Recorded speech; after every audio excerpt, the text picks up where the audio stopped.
Come with me if you want. Let's move. When James Cameron released the original Terminator back in 1984, we saw a glut of imitators, and sometimes even movies that were just straight up ripoffs. What if we told you that the Terminator itself was a ripoff? Well, that would be a bit hyperbolic, but there is an interesting story there, and it all starts with a peculiar end credit. It's a very interesting credit, as it's not very specific. It's just a general, hey, here's an acknowledgement.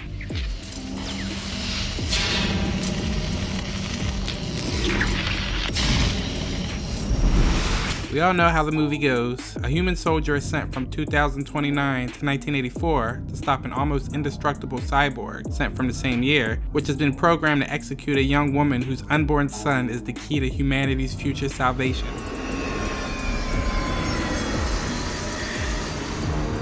Understanding this whole Terminator controversy requires a brief primer on one of the most talented and most prolific authors in the field of various genre fiction, Harlan Ellison. I despise the audience. I despise the audience. When that was published in an interview with me last year, a writer named Tim Sullivan got so crazed behind it. I barely met them. I knew him, I guess, met him once. He wrote an entire essay about how dare I talk about my audience that way. My fans are, and there are writers who do that. They suck up to their fans, Oh, I love my fans. They're wonderful. Well, they may need that. I don't. I am an adversary to my fans. I hate the word fans, to my readers. I'm their adversary. I'm not there to make them feel good. I'm not there to win their approbation. I don't give a damn whether they love me. What I want is for the work to go at them and savage them. I want my work to come at them and attack them. I want my work to leave them with some feeling that they have been through an experience. That's what I want. The late Ellison's published works include more than 1,700 short stories, novels, screenplays, comic book scripts, teleplays, essays, and a wide range of criticism covering literature, film, television, and print media. Some of his best-known works include the 1967 Star Trek episode, The City on the Edge of Forever.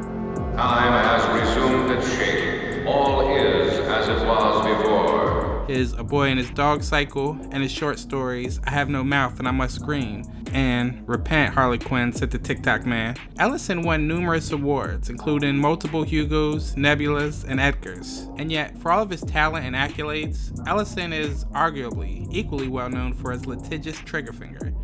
I wish someone would have come from the future and warned me not to talk to you. That's my idea. You're stealing my idea. Sorry. This brings us back to the Terminator, which had certain situations, settings, and ideas that resonate pretty strongly in a teleplay Ellison penned 20 years before Cameron's film was released. Find the enemy. Kill. Kill. Kill. Ellison's script was an episode of The Outer Limits, which, for those who don't know, was a primetime science fiction series which was greenlit in the wake of the Twilight Zone's success, and which ran for 2 seasons from 1963 to 1965 on ABC. The story goes like this. Some years ago, before Terminator came out, I began to hear from people, gee, there's this script that they're going to shoot that reads an awful lot like your script for Soldier that you did on Outer Limits years ago. Now, Soldier had, of course, been available on video cassette for many years. Demon with the Glass Hands, which I did for Outer Limits, had won all the awards, but Soldier was right there in popularity. Soldier begins in a future post-apocalyptic battleground. 2 men are fighting until they are caught up in some sort of time warp. One is sent back through time to present day. He is chased through alleys and city streets until he is caught by the police, and nobody believes the story. So we applied to Hemdale Films for a copy of the script, and they refused to let us see it. Now, the minute someone tells you you can't see something as innocuous as a script, particularly, this was my attorney asking, and it was not, I'm clearly not some jamook off the street. I was a writer with some credentials. You begin, your antenna rise, and you say, there's something going on here. Well, as an accredited film critic, in Hollywood, I see every film, and I get a screening pass to every film. We did not get one to Terminator, and when I called to inquire from Orion Films what schedule I would be allowed to go to, they said, well, we'll get back to you, and they never did. But he eventually did make it into a screening. As Leonard Maltin remembers in his essay, Remembering Harlan Ellison, I will never ever forget how I first met celebrated science fiction author Harlan Ellison. I was attending a morning showing of James Cameron's breakthrough movie The Terminator in 1984 and signing in with the publicist on duty. When Harlan heard me say my name, he approached me and offered a friendly hello. Then he told me why he was there. He had heard from reliable sources that the movie had taken key story ideas from his past work, specifically an episode of The Outer Limits called Demon with a Glass Hand. They programmed you to think you were a human with a surgically attached computer for a hand. But you are a robot, Trent. In Ellison's Demon with a Glass Hand, our main character learns that he is actually a robot from the future. After a series of events, he finds out that all the people on Earth, 1,000 years in the future, were turned into electronic impulses and put into a thin piece of wire. At that point, we made noises to Hemdale that we really think we should sit down and talk about this. Almost instantly, a number of very interesting things happened.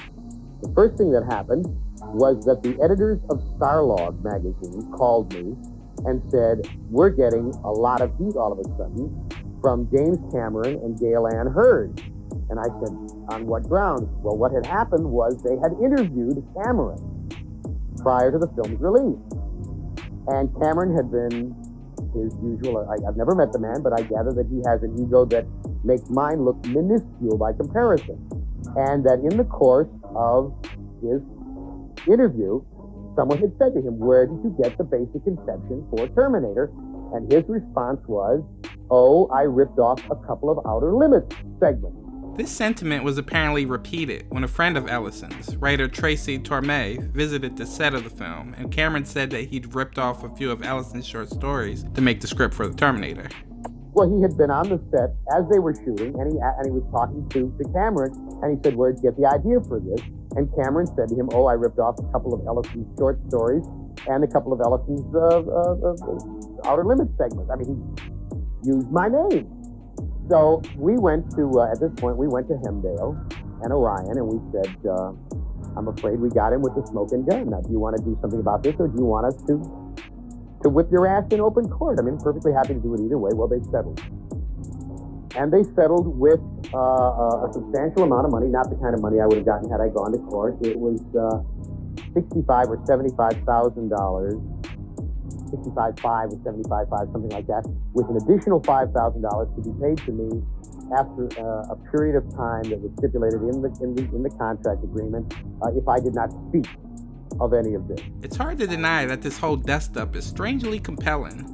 Ellison certainly didn't own the idea of time-traveling soldiers, and if we think about art as appropriation, it seems like Terminator couldn't possibly be a ripoff of these two scripts.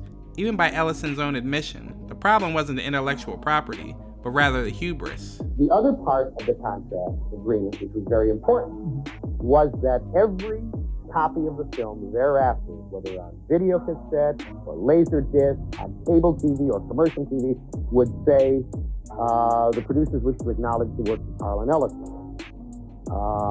And I said to them, if Cameron had come to me before he did The Terminator and said, I really love Soldier, I got another take on it, do you mind if I work that field? I'd have said, with my blessing, just at the end when you mentioned Coca-Cola for giving you, free Cokes on the set, just mention and thanks to Harlan Ellison. They'd have had it for nothing.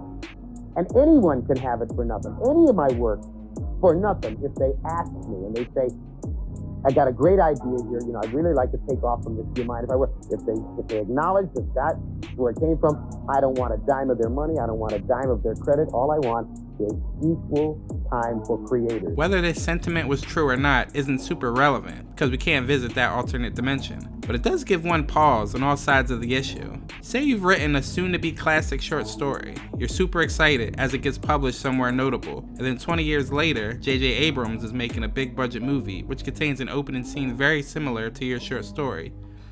you might not take it so well. At the same time, if you were James Cameron, why wouldn't you have asked? Or perhaps all the smoking guns of Cameron saying the word rip-off were meant flippantly, and he didn't even know what he was using as source material. Indeed, in the printed Starlog interview, Cameron gushes about having read a ton of sci-fi when he was a kid. It's very possible Cameron didn't have an encyclopedic knowledge of all the stuff he'd read when he and Gale and Hurd wrote The Terminator. Cameron commented on the issue at the 1991 T2 convention.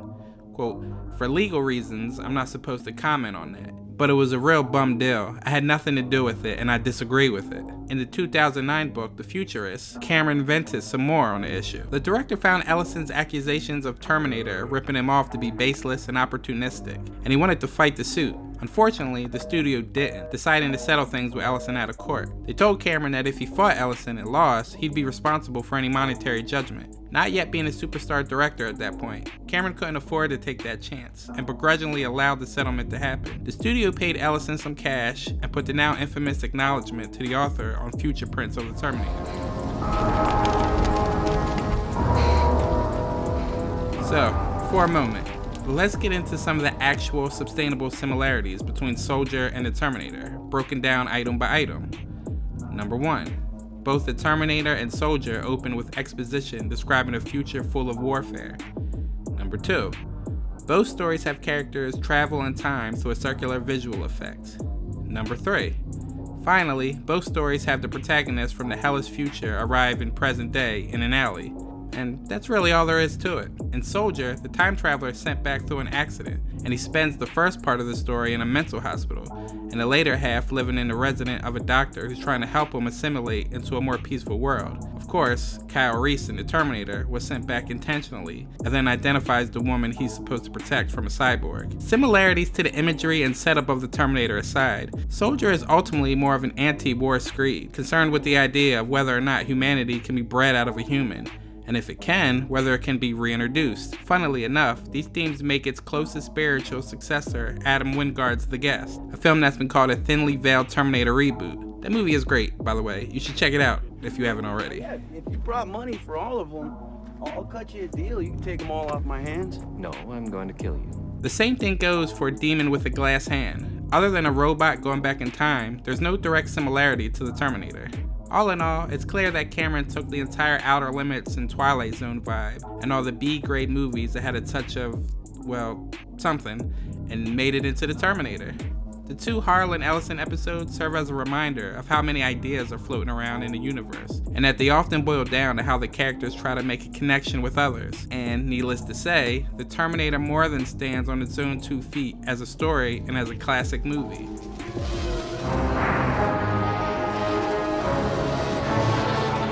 Don't forget to let us know your thoughts on all of this. And also, don't forget to check out The Guest. Seriously, what an underrated movie. Because